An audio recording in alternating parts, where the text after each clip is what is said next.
Linda Tsang is the founder and principal of Elite College of Business and Healthcare. After receiving her degree from Queen's College and 20 years in the med spa industry as the director and owner of Paradise Laser and Botox, Linda now trains aspiring med spa owners to achieve success through her Elite College of Business and Healthcare.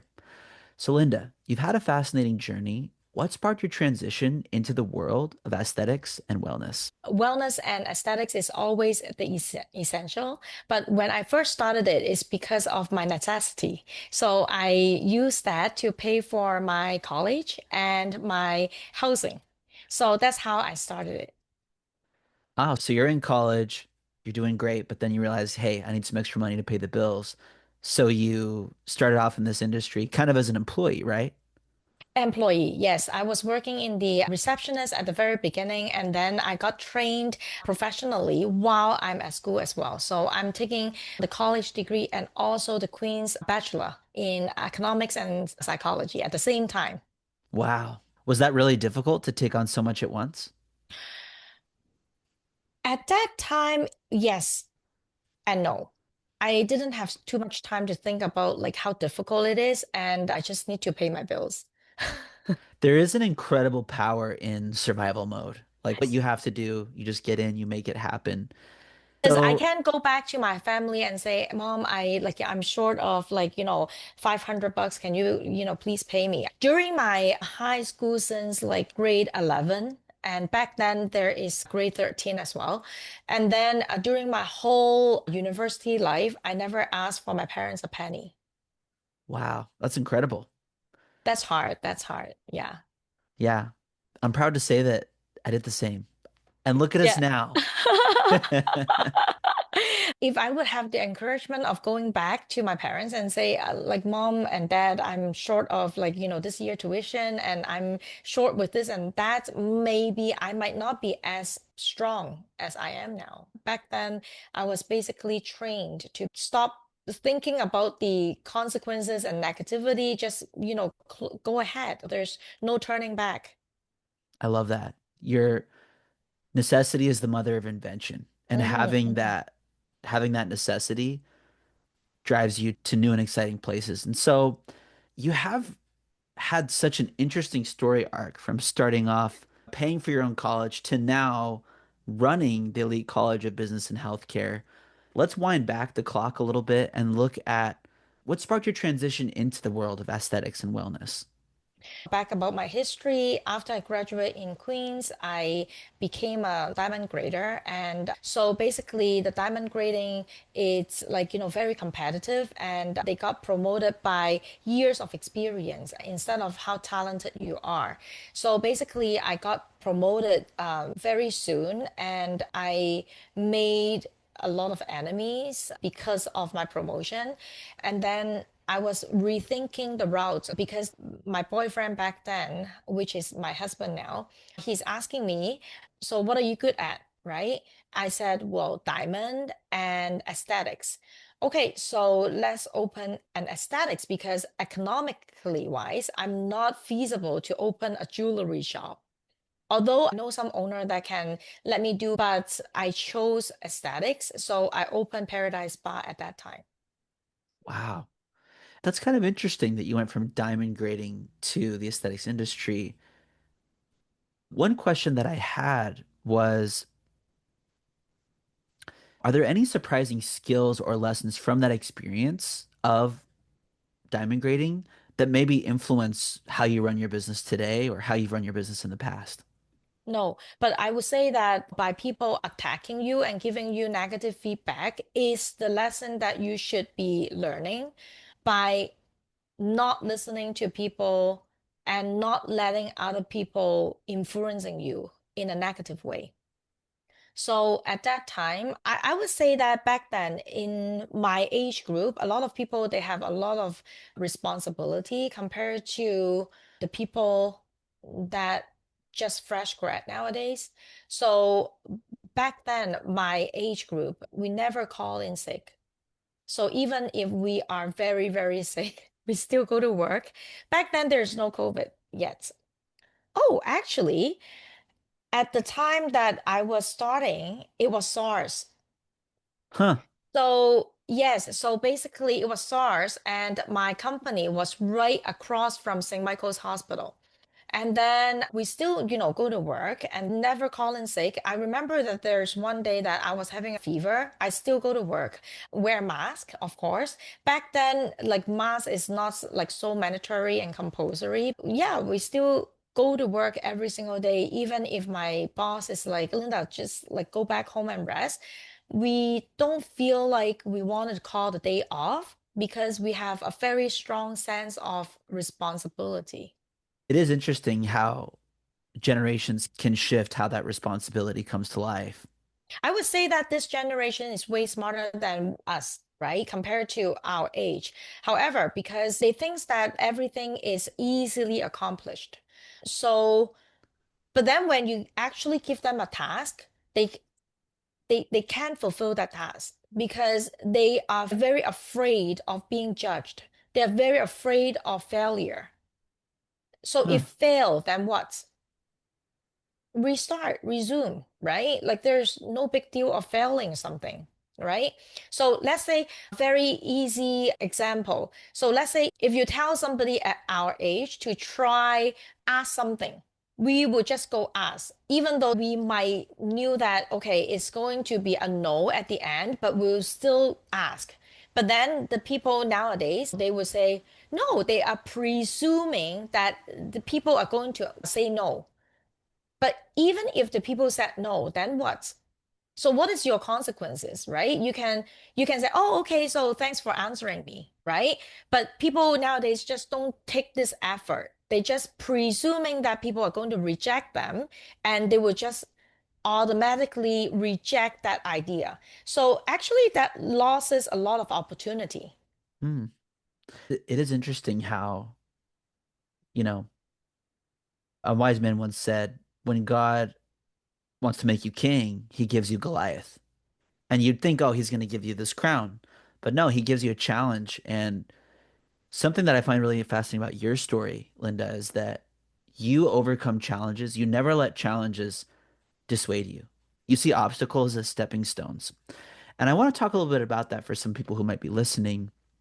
What were the biggest challenges you faced when starting your first med spa? And how did you overcome them? Oh, it was a lot of challenge. So basically, I start with zero clientele, but then I generate 1,000 repeated clients in 1 month. So how did I do that? I always guide my student to do it like that. My way of, I would so call it success because this is something that I am very proud of. So from zero clientele, every single day, like, there are utilities management fee, the machine, the cost of the machine, your labor cost, internet cost, phone bill, everything piles up, right? When doing a med spa, back then, 20 years ago, when there's no COVID, we are very, very hygienic. So basically, all the bed sheets, they are disposable. We already wear mask. And then majority of the face cloth are disposable. Back then, when like, the disposable item is not even. So basically, the biggest challenge is how to get new clients. And that's why I wanted to educate my student that the key is how to win friendship in the shortest period of time. So basically, you don't need to lower your price. You wanted to gain the trust in the shortest period of time so that the people will see you as the expertise in solving their problem. Hmm. So I think this is the key. And also always educate yourself.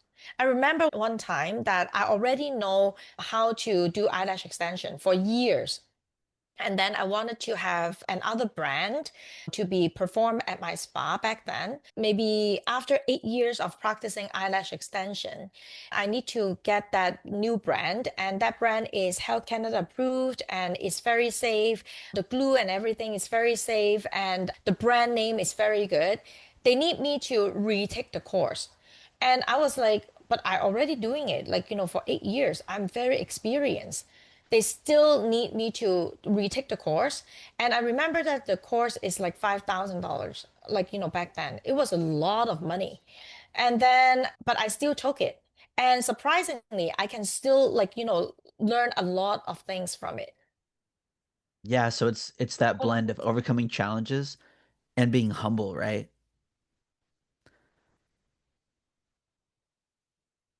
So basically, it's the key of re-educating.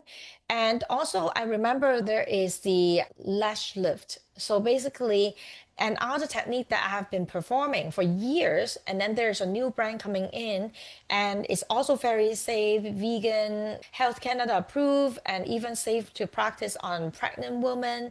So a lot of the people nowadays, they chose to, okay, I'm going to learn it online, YouTube.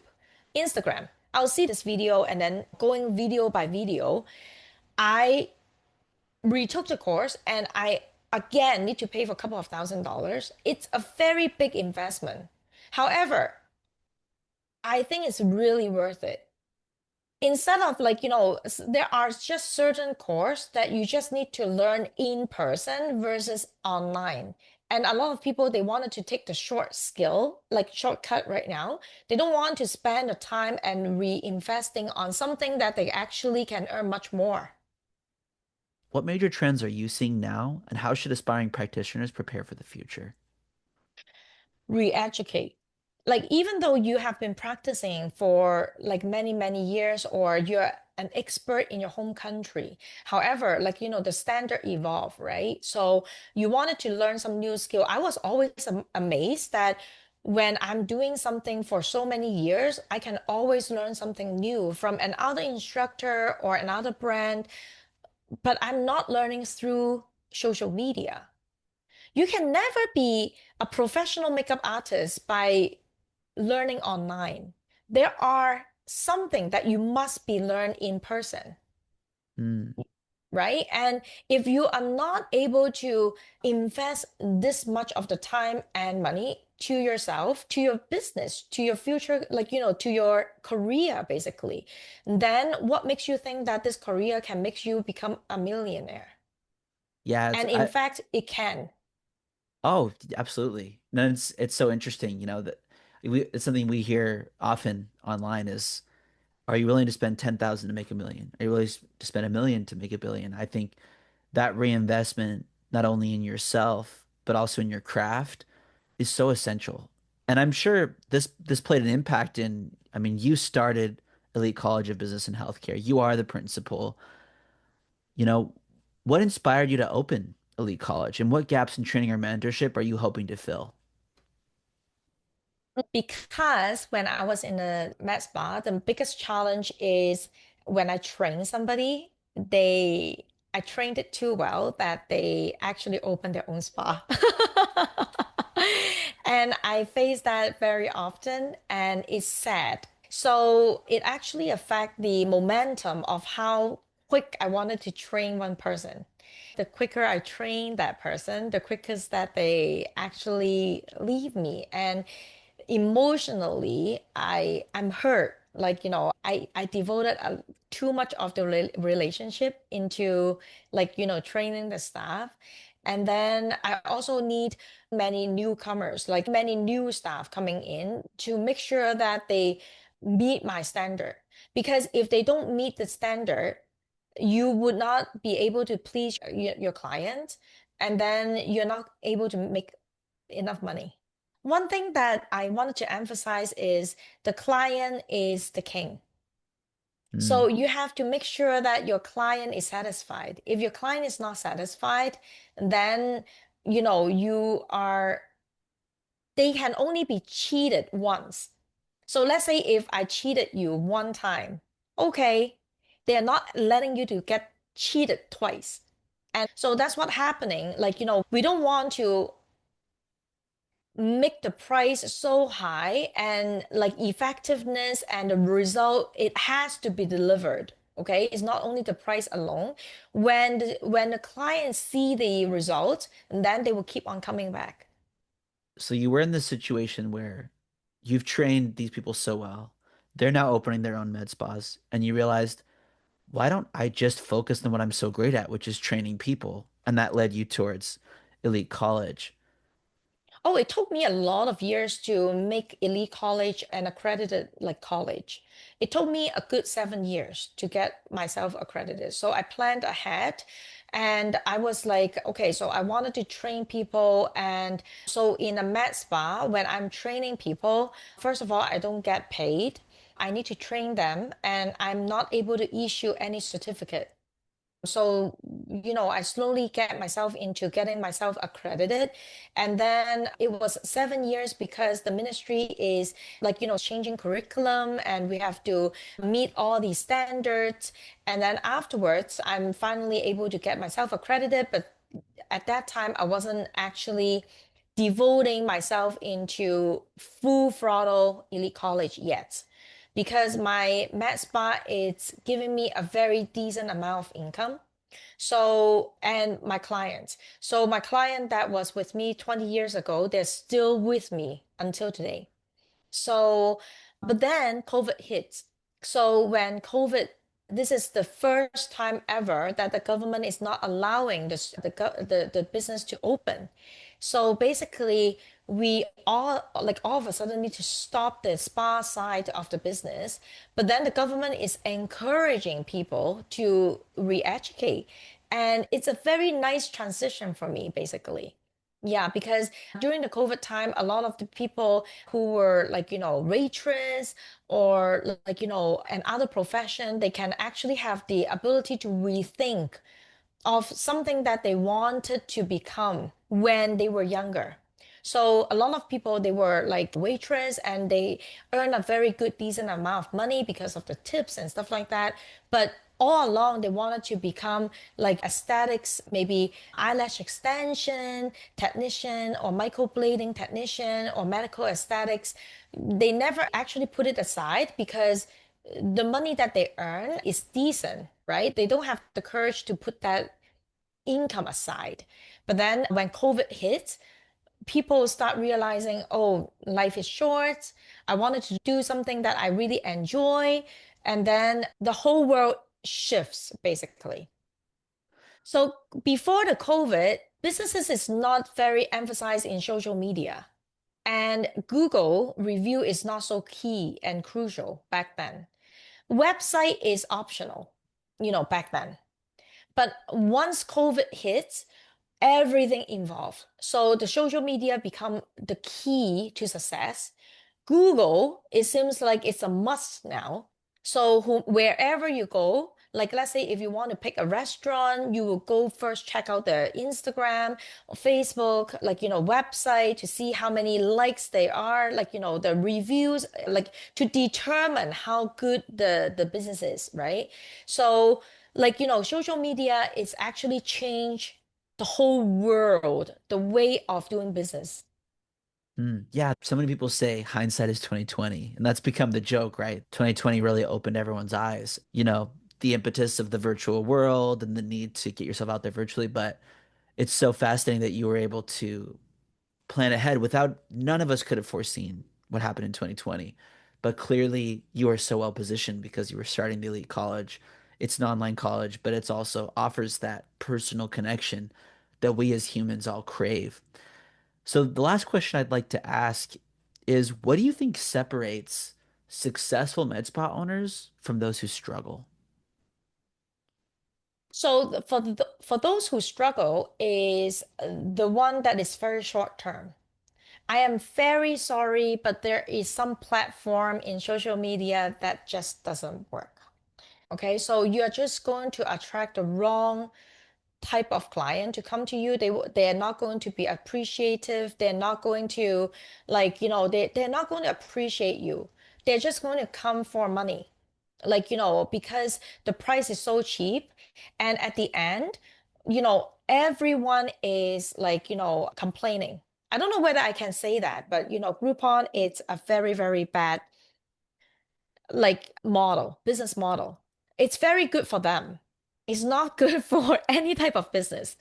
I'll make an example. So basically, Groupon is going to take 50% of the cuts for any sale that they bring in.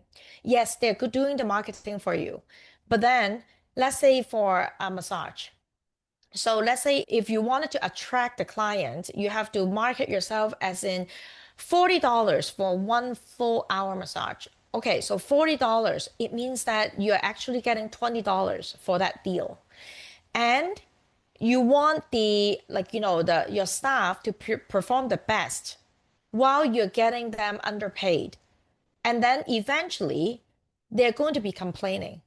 They're going to be like, oh, Groupon clients again. And then, like, it became a very bad cycle. So the Groupon, the clients, when they step into a spa, they don't expect much because it's Groupon. So why started this relationship at the very beginning? When the client is like, okay, it's okay because I pay so little, I don't expect much anyways.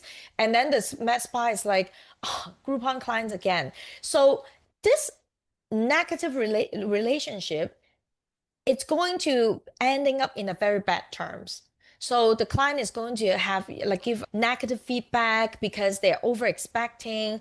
But then the client thinks that, okay, I'm paying $40 for your service. But then the mass buy is like, I'm actually getting $20 from you. So if you are ready to go on that route, just treat it as you're getting the full price. You pay your staff in full, regardless of how much Groupon is paying you. And then your staff is going to be welcome the client with the biggest smile on their face.